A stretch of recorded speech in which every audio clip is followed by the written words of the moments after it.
최고의 부자였던 이 록펠러에게 돈이 얼마만큼 더 필요합니까? 라고 물었습니다. 우리는 뭐 가난하게 살아서 그죠?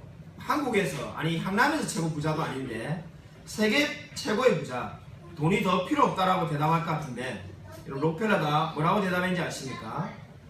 조금만 더 있으면 좋겠습니다. 세계 최고의 부자인데 평생을 써도 다 쓸 수 없을 만큼 돈을 많이 가지고 있는 그 록펠러가 조금만 더 있으면 좋겠습니다 라고 대답하였습니다. 여러분, 이 이야기가 뭘 보여줍니까? 인간의 욕망이 얼마나 끝이 없는지를 보여주고 있습니다.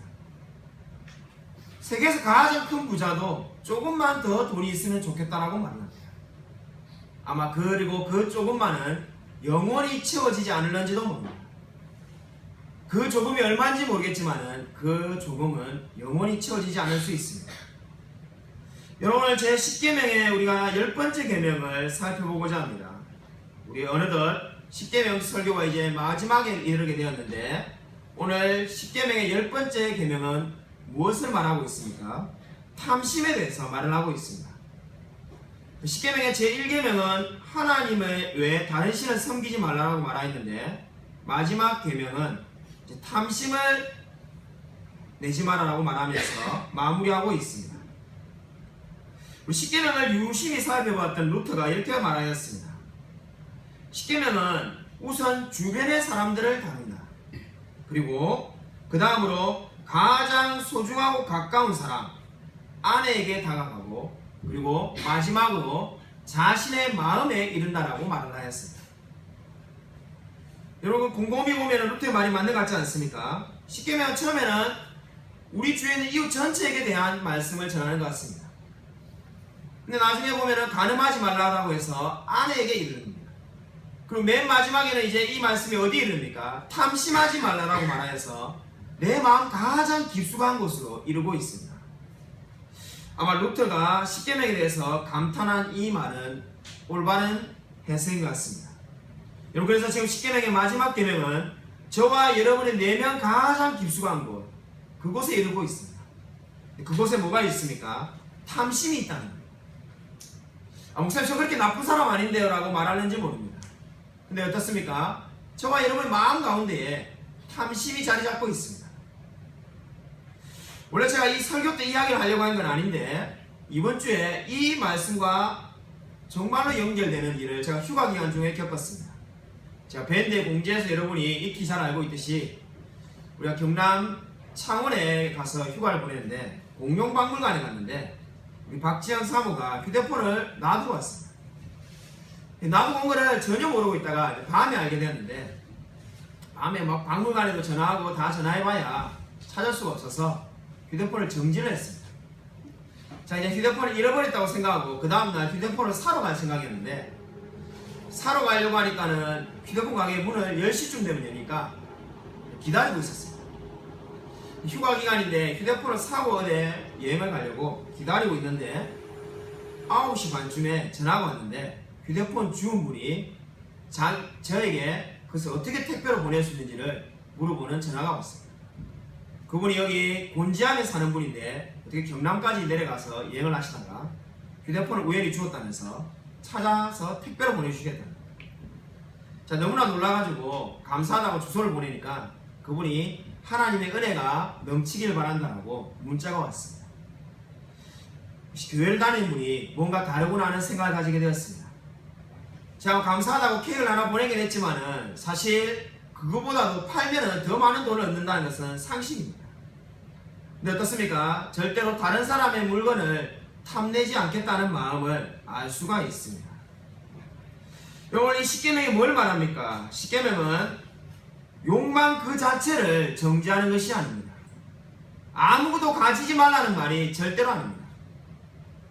우리가 많은 사람들이 오해해서 마치 공산주의처럼 내 것을 소유해서는 안 된다는 말을 하고 있지 않습니다. 이 말은 한마디로 말한다면 질투를 정지하는 겁니다. 다시 말해서 저와 여러분이 다른 사람의 것을 가지려고 할 때 뭐가 문제가 되는 겁니까? 하나님이 내게 주신 것을 만족하지 못하는 죄를 범한다라고 말을 하고 있는 것입니다. 그리고 10계명은 소유하지 말라는 것이 아니라 다른 사람의 것을 부득이하게, 부당하게 취하지 말라고 이야기하고 있습니다. 여러분이 이 계명을 잘 지키며 살아가고 있습니까? 여러분, 이 십계명이 말하고자 하는 바가 무엇입니까? 십계명은 저와 여러분이 늘 탐내지 말라고 말을 하고 있습니다. 청교도 가운데 한 사람이 스티븐 차노건 이렇게 말하였습니다. 수많은 사람들이 식탁에서는 그리스도인으로 살고 상점에서는 믿지 않는 자로 행동한다. 그리고 서재에서는 사탄으로 행동한다라고 말하였습니다. 300년 전에 청교도였던 스티븐 차녹이 당시의 그리스도인들에 대해서 이렇게 비판하였습니다. 식탁에서는 그리스도인으로 행동하는 사람이 상점에 가서는 어떻게 한다는 겁니까? 믿지 않는 자들처럼 행동한다는 거예요. 그 말이 뭔 말입니까? 마치 믿지 않는 자인 것처럼 남의 물건을 깎고 또 깎고 그렇게 하겠다는 거예요. 그 서재에서는 어떻게 행동한다는 겁니까? 아무도 보는 사람이 없으니까 사탄으로 행동한다는 겁니다. 죄를 쉽게 짓는다는 거예요. 아마 우리 시대도 여러분에게 그대로 적용될 수 있는 것 같습니다. 우리가 이렇게 점심을 같이 먹을 때는 그리스도인으로 행동하지만은 뭔가 물건을 사러 가면은 이방인으로 살고 서재에서는 사탄으로 행동할 때가 얼마나 많은지 모릅니다. 여러분, 이 십계명을 들을 때마다 어떤 생각이 듭니까? 아마 마음에 부담이 많이 될 겁니다. 아마 지난 10주간을 설교를 들으면서 참 편안하게 설교를 들었다는 분은 성자이거나 아니면 자신을 속이고 있는 자입니다. 저와 여러분이 자신을 속이지 않고 정직하게 이 말씀 앞에 대한다면 지난 10주간 결코 마음이 편안할 수가 없습니다. 왜 그렇습니까? 우리가 이 십계명을 다 지킬 수가 없기 때문입니다. 마크 트웨인이라는 학자가 이렇게 말하였습니다. 내가 성경을 읽을 때마다 나를 괴롭히는 것은 내가 이해되지 않는 말씀이 아니라 나에게 분명히 말씀하시는 그 말씀이 나를 괴롭힌다라고 말을 하였습니다. 무슨 말입니까? 성경 읽다 보면 이해되지 않는 수많은 구절이 있습니다. 그 말들이 우리를 괴롭히는 것이 아니라 내가 분명히 이해되는 그 말씀, 내가 분명히 알고 있는 그 말씀이 나의 양심을 괴롭힌다는 겁니다. 그럼 십계명도 마찬가지지 않습니까? 살인하지 말라, 간음하지 말라, 도둑질하지 말라는 이 말씀을 누가 모르겠습니까? 정말 초등학생만 돼도 이 말씀을 다 이해할 수 있습니다. 근데 그 말씀이 우리의 마음을 얼마나 괴롭게 만드는지 모릅니다. 왜냐하면 우리가 이 말씀을 다 지키며 살 수가 없기 때문입니다. 아마 그러면 이제 여러분 가운데 이런 질문이 나오겠죠. 아니, 우리가 다 지킬 수도 없는 이 말씀을 왜 주셨는가? 아니, 어떻게 거짓말하지 않고 살아갈 수가 있는가? 그죠? 우리가 지난주에 제가 거짓말하지 말라라고 설교가 끝나자마자 우리 식사할 때, 그죠? 거짓말하지 않고 살 수 있는가라고 한탄하는 분이 있었는데, 그것이 정직한 고백입니다. 과연 거짓말하지 않고 살 수가 있는가? 근데 우리가 이렇게 살 수도 없는 이 말씀을 하나님 왜 주셨는가? 그러다 보니까 그리스도인 중에 어떤 분이 있습니까? 율법은 필요 없다 이런 분들이 있습니다. 그냥 하나님의 복음으로 살면 되지 이제 율법 시대가 아니다라고 말하는 분이 있습니다. 그러나 그러한 분들은 성경을 크게 오해하고 있는 겁니다. 율법은 하나님이 주었습니다. 필요 없는 것은 하나님이 왜 주시겠습니까? 그렇다면 율법이 무엇입니까? 오늘 율법의 가장 대표적인 것이 십계명인데 이 율법은 무엇을 의미합니까? 우리가 성경을 읽다 보면은 많은 분들이 율법을 잘 이해하지 못합니다. 실제로 교회를 오래 다닌 분들도 율법이 뭔지를 잘 모릅니다. 사실 성경을 보면은 성경은 크게 두 가지밖에 없습니다. 한쪽에는 율법이 있고 그 반대편에는 복음이 있습니다. 그러므로 율법을 이해하지 못하면은 성경의 절반을 이해할 수가 없는 것입니다. 율법이 무엇입니까? 다시 한번 여러분에게 묻겠습니다. 율법이 무엇입니까? 율법은 하나님 마음의 복사판입니다. 저와 여러분이 하나님을 직접 볼 수가 없습니다. 근데 그 하나님 마음을 그대로 본떠놓은 복사판이 있습니다. 그것이 바로 뭡니까? 율법이라는 것입니다. 바로 오늘 이 십계명은 그러므로 뭘 말하고 있는 겁니까? 하나님의 마음을 그대로 보여주고 있습니다. 저와 여러분이 하나님을 직접 본 적이 없다고 해서 하나님의 마음을 알 수 없다라고 말할 수가 없습니다. 왜 그렇습니까? 성경에 이미 하나님의 마음이 그대로 기록되어 있기 때문입니다. 오늘 살인하지 말라, 간음하지 말라, 도둑질하지 말라는 이 말씀들이 하나님의 마음을 그대로 보여주고 있습니다. 여러분, 이 율법을 하나님이 우리에게 주셨는데 이 율법이 어떠한 의미가 있겠습니까? 저와 여러분에게 세 가지 역할을 감당하고 있습니다. 여러분, 율법이 하고 있는 기능 또는 율법의 역할은 세 가지가 있는데 첫 번째 기능을 우리가 한번 성경 말씀을 통해서 한번 찾아보도록 하겠습니다. 우리 로마서 3장 20절입니다. 우리 오늘 십계명 전체에 대해서 오늘 10번째 계명을 통해서 십계명 전체 의미를 살펴보고자 합니다. 우리 율법을 하나님이 왜 주셨는가? 율법이 우리에게 들어오면 어떠한 일이 벌어지는가? 신약성경 242쪽을 찾아보십시오. 로마서 3장 20절입니다.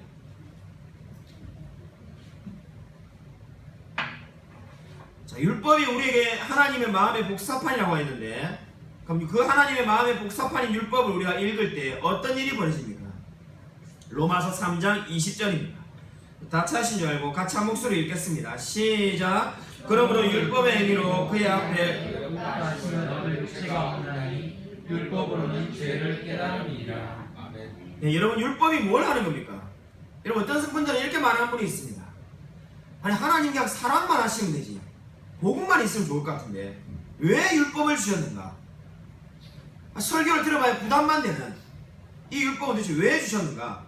우리가 반드시 기억해야 될 이유가 여기에 있습니다. 율법이 뭘 한다는 겁니까? 첫 번째로 율법은 죄를 깨닫게 된다고 말을 하고 있습니다. 저와 여러분이 율법을 들을 때에 죄를 깨닫게 되는 것입니다. 철로역정을 지었던 존 버년의 이야기입니다. 존 버년이 해심하기 이전에 잔디밭에서 누워가지고 그냥 시간을 보내고 있었습니다. 이 철로역정에 저자했던 존 버년이 해심하기 이전에 잔디밭에 누워있는데 갑자기 하나님의 음성이 그 마음에 듭니다. 너는 너의 죄를 가지고 지옥에 갈 텐가? 아니면은 죄를 버리고 천국에 갈 것인가? 아니, 옆에 아무도 없는데 그런 음성이 마음 가운데 들려서 처음에 잘못 들었다고 생각했던 존 버년은 그 말이 떠나지 않는 것을 보고 하나님의 음성임을 알게 되었습니다. 너는 죄를 지고 지옥에 갈 것인가? 아니면은 죄를 버리고 천국에 갈 것인가? 존 버년이 곰곰이 생각해 봤습니다. 죄를 버리고 천국에 가고 싶은데 뭐가 문제입니까? 스스로 죄를 버릴 수가 없습니다. 그래서 결국은 하나님을 만나게 되었습니다. 여러분, 존 버년에게 나타났던 그 하나님의 음성이 무슨 역할을 하고 있는 겁니까? 율법과 같은 역할을 하고 있습니다. 죄를 깨닫게 되었습니다. 여러분, 존 버년이 처음에 자기가 죄인인지도 모르고 살았지만은 그 음성을 듣고 난 다음에는 자신의 죄를 깨닫게 된 것입니다. 여러분, 저와 여러분이 어떻게 죄인인지를 알게 되었습니까? 율법을 통해서 죄를 알게 된 것입니다. 저와 여러분이 가만히 있는데 저절로 죄를 깨달은 것이 아니라 바로 하나님의 마음인 율법에 비추어 볼 때 자신의 죄를 깨닫게 된 것입니다. 그러므로 율법은 죄를 깨닫게 되는 것입니다. 율법이 아무런 의미가 없는 것이 아닙니다. 소요리 문답을 공부해보면은 복음보다 율법이 먼저 앞에 나오지 않습니다. 그 이유가 뭡니까? 율법을 통해서 자신이 얼마나 비참한 죄인인지를 깨닫게 되는 것입니다. 자신이 얼마나 비참한 죄인인지를 아는 자만이 하나님의 은혜가 얼마나 깊은지를 알 수가 있습니다. 두 번째로 율법의 역할이 무엇입니까? 율법이 저와 여러분에게 어떠한 일을 행하는지를 로마서 5장 20절에서 말을 하고 있습니다. 뒤에 있는 로마서 5장 20절을 찾아보도록 하겠습니다.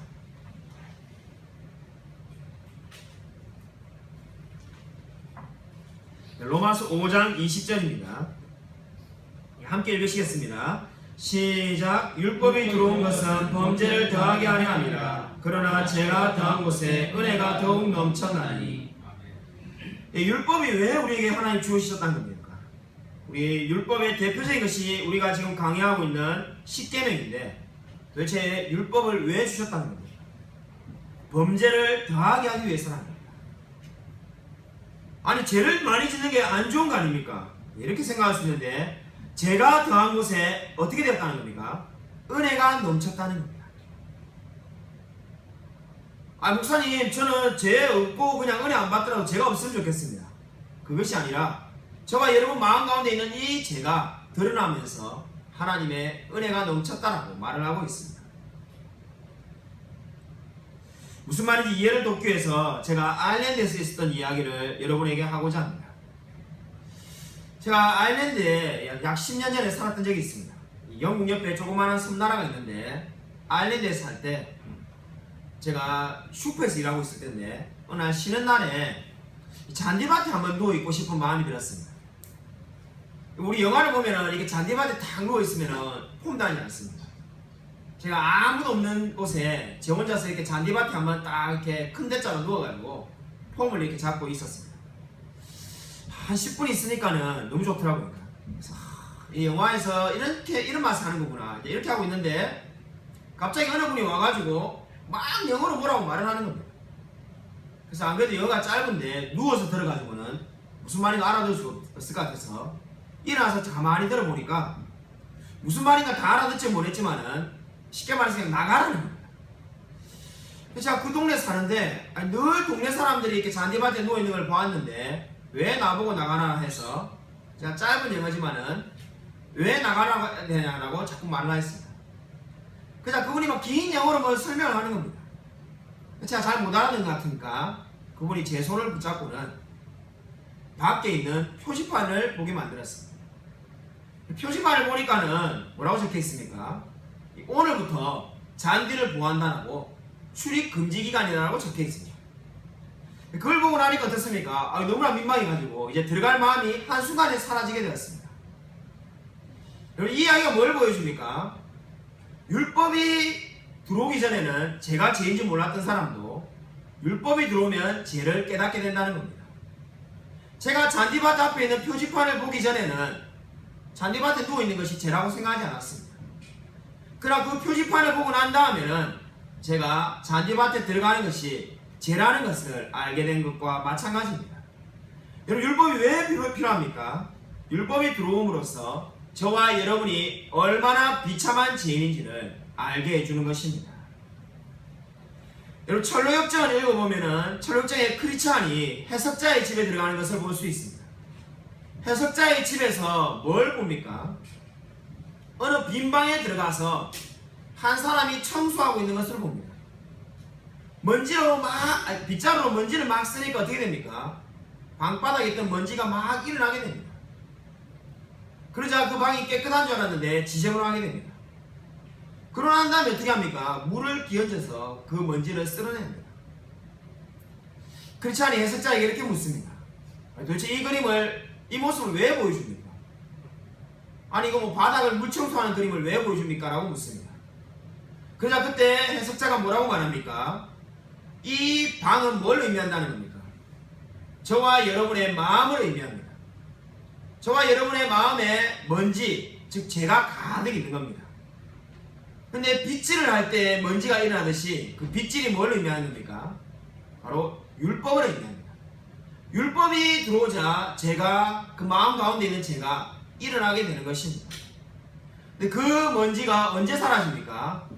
물을 기얹을 때, 바로 복음을 얹을 때 그 모든 죄가 사라진다는 것을 보게 됩니다. 오늘 그렇습니다. 저와 여러분 가운데 우리 마음 가운데 죄가 있음을 어떻게 알게 됩니까? 율법을 통해서 알게 되어 있습니다. 여러분 오늘 이 율법의 1, 2 용도는 바로 어떻습니까? 1, 2 역할은 저와 여러분뿐만 아니라 믿지 않는 자들에게도 다 해당되는 이야기입니다. 믿는 자나 믿지 않는 자나 다 모두 이 과정을 거치게 되어 있습니다. 죄가 깨닫게 되어 있으며 죄가 넘치게끔 되어 있습니다. 그러면 이까지만 한다면은 율법이 필요가 없을 것 같은데 왜 율법이 우리에게 주어졌을까요? 우리 야고보서 1장을 한번 살펴보도록 하겠습니다. 율법의 세 번째 역할이 있습니다. 야고보서 1장 25절입니다. 신약성경 372면을 보도록 하겠습니다.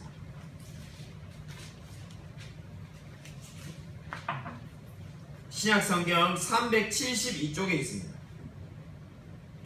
야고보서 1장 25절입니다.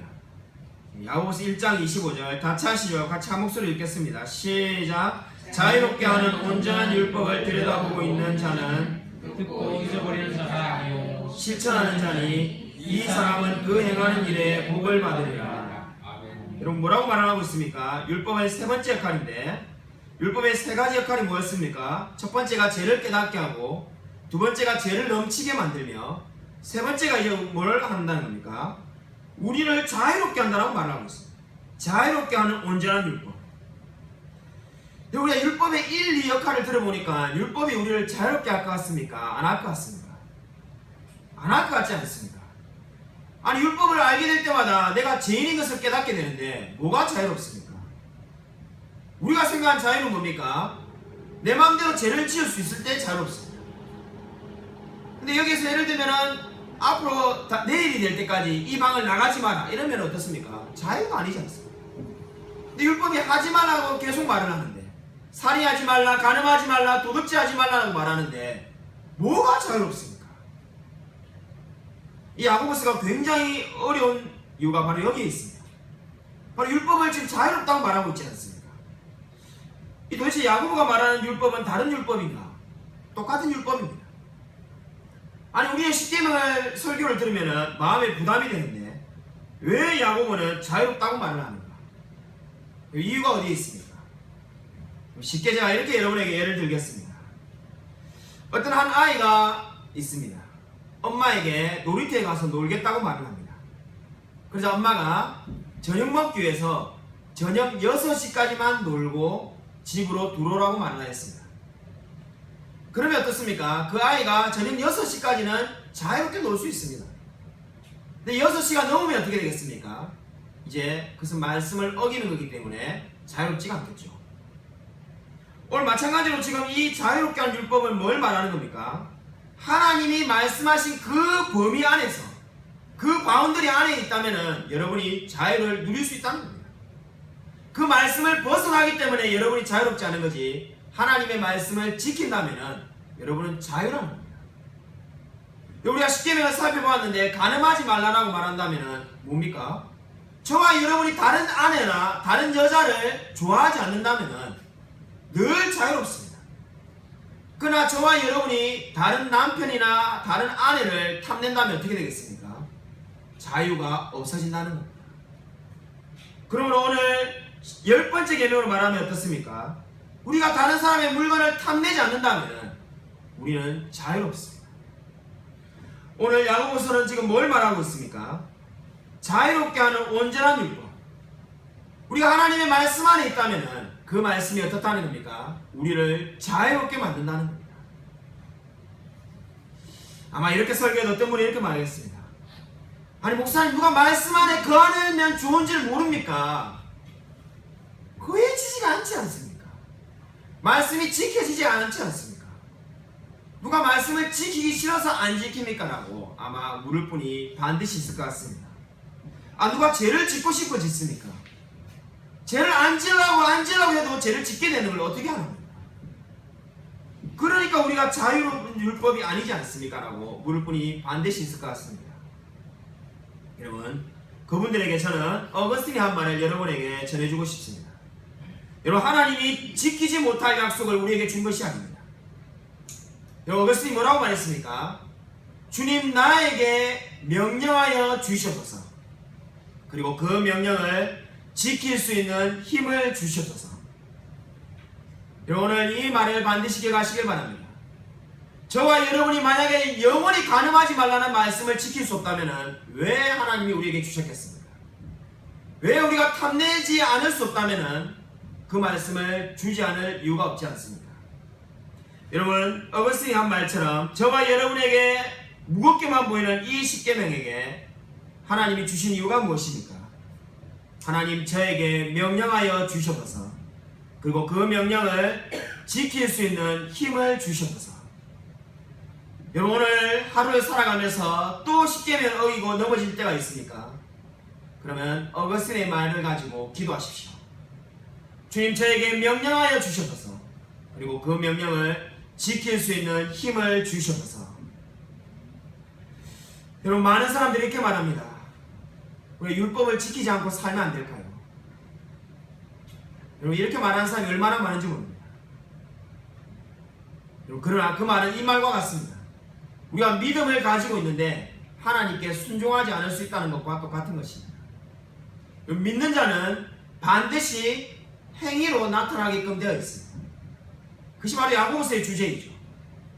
여러분 믿음이 있지만은 하나님을 전혀 사랑하지 않고 살아갈 수 있다.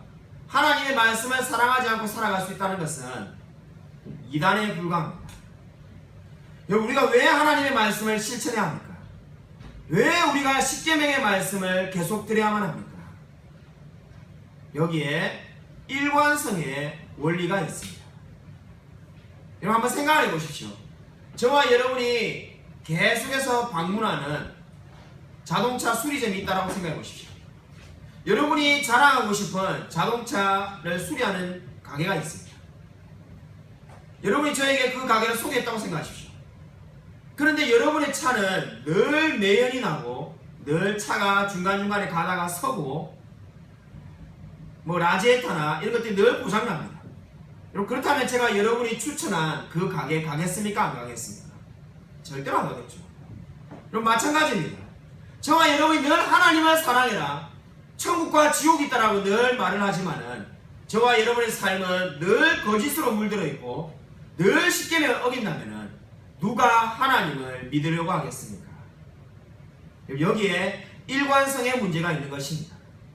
우리가 정말로 하나님을 사랑한다면은, 내가 정말로 이 복음을 사랑한다면은 이 십계명도 사랑해야 되는 것입니다. 나는 복음은 사랑하지만은 십계명은 좋아하지 않는다라고 말하는 것은 성립될 수 없는 이야기에 불과한 것입니다. 여러분 우리가 왜 복음을 사랑하는 만큼 실천에 힘써야 합니까? 여러분 우리가 실천하지 않는 그리스도에 대한 가장 통렬한 비판은 저는 니체의 말이라고 생각합니다. 저는 철학자 니체보다 더 우리를 부끄럽게 만드는 말을 한 사람이 없습니다. 무신론자였던 니체, 그 니체가 그의 책에서 뭐라고 말했습니까? 내가 왜 하나님을 믿지 않는지 아는가?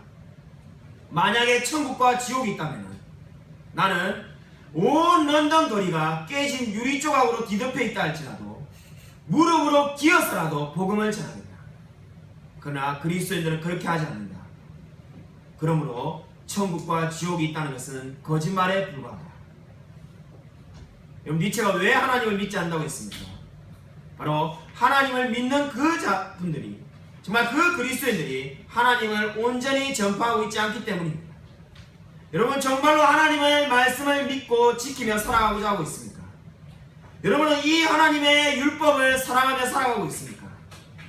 저와 여러분이 정말로 복음을 만난 자라면 이 율법을 사랑할 수밖에 없습니다. 여러분 하나님의 말씀을 사랑할 때 어떤 일이 벌어집니까? 여러분 영국 성서공회가 어떻게 생겼는지 아십니까? 원래 영국 성서공회가 150년 전만 하더라도 존재하지 않았습니다. 우리 한국에도 이 성경책을 펴낸 데가 한국 성서공회인데 영국에도 성서공회가 있습니다. 영국 성서공회가 어떻게 생겼는지 아십니까? 메리 존스라는 당시에 하녀로서 살아가고 있던 6살짜리 아이가 있었습니다. 당시에 남의 집에 식모로 살아가는 메리 존스라는 한 여자아이가 성경이 너무나 갖고 싶었습니다. 우리 시대 성경은 집에 웬만한 집에 10권씩, 5권씩 있지만은 당시에는 성경이 아주 귀했습니다.